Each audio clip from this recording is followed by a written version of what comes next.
BRS MLA Jagadish రెడ్డిని suspend చేయాలంటూ కాంగ్రెస్ నేతలు డిమాండ్ చేశారు. అసెంబ్లీలో స్పీకర్ చైర్ ను దళిత స్పీకర్ గడ్డం ప్రసాద్ ను జగదీష్ రెడ్డి అవమానించారని కాంగ్రెస్ మంత్రులు ఎమ్మెల్యేలు తీవ్ర ఆగ్రహం వ్యక్తం చేశారు. తెలంగాణ అసెంబ్లీలో స్పీకర్ కు జగదీష్ రెడ్డికి మధ్య వాగ్వాదం చోటు చేసుకుంది. అసహనానికి గురి కావద్దన్న స్పీకర్ వ్యాఖ్యలకు జగదీష్ రెడ్డి కౌంటర్ ఇచ్చారు. దీంతో సభలో గందరగోళం ఏర్పడింది. జగదీష్ రెడ్డి గారు అసహనానికి గురి కాకండి.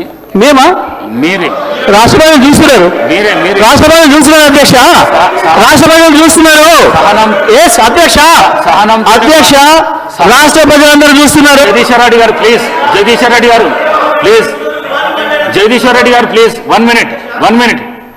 అసహనానికి గురి కాకండి, సహనంతో మాట్లాడండి, సభా సాంప్రదాయాలను కాపాడండి. మీరు సీనియర్ శాసనసభ్యులు, మంత్రి పదవి కూడా చేశారు మీరు 10 సంవత్సరాలు.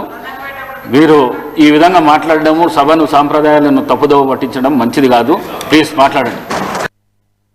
అధ్యక్ష, ఏ సభా సంప్రదాయానికి నేను విరుద్ధంగా మాట్లాడినా మీరు చెప్తే తర్వాత మాట్లాడదు అధ్యక్ష. నా విషయంలోనే నన్ను ప్రశ్నించడమే సభా సాంప్రదాయాలకు విరుద్ధం. అసలే కాదు అధ్యక్ష, అసలే కాదు అధ్యక్ష. అధ్యక్ష అధ్యక్ష నన్ను ప్రశ్నించడం అధ్యక్ష, ఈ సభ మన అందరిది, ఈ సభ మా అందరికి సమానమైన హక్కులు ఉన్నాయి. మా అందరి తరఫున మీరు పెద్ద మనిషి మాత్రమే ఆడ కూర్చున్నారు తప్ప ఈ సభ మీ సొంతం కూడా కాదు. ఈ విషయం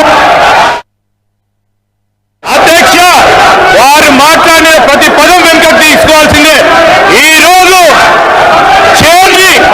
చేరి దూషించిన సందర్భంలో వారు క్షమాపణ చెప్పాల్సిందే అధ్యక్ష, క్షమాపణ చెప్పాల్సిందే అధ్యక్ష. అహంకారంతో మాట్లాడకూడదు అధ్యక్ష, క్షమాపణ చెప్పాల్సిందే అధ్యక్ష, క్షమాపణ చెప్పాల్సిందే. ఈ రోజు చైర్ పైన దూషణలు చేస్తూ బెదిరించే కార్యక్రమం చేస్తూ ఈ రోజు వారు చేసిన మాటలు విషయంలో తప్పకుండా జగదీశ్వర రెడ్డి గారు వారి పార్టీ పూర్తి స్థాయిలో క్షమాపణ చెప్పాల్సింది అధ్యక్ష. రాష్ట్రమంతా చూస్తుంది కావాలని నేను మాట చెప్పే విషయాలు తేలాలి, సభా సంప్రదాయాలు తేలాలి, స్పీకర్ గారి అధికారాలు ఏమో తేలాలి, సభ్యుల హక్కులు ఏమో తేలాలి అని తేల్తేనే నేను మాట్లాడతా అధ్యక్ష, కూర్చోబెట్టినే మాట్లాడతా అధ్యక్ష. నేను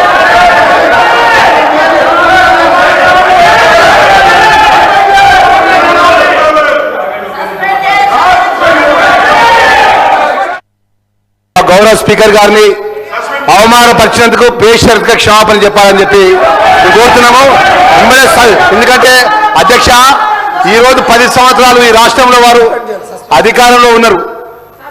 చైర్కు గౌరవించాల్సిన కనీస మర్యాద లేకుండా పిట్టకథలు చెప్పుకుంటూ స్పీకర్ గారిని ఏకవచనంతో మాట్లాడినట్టు సందర్భంలో పట్ల తక్షణమే జగదీశ్వర రెడ్డి గారిని సస్పెండ్ చేయాలి.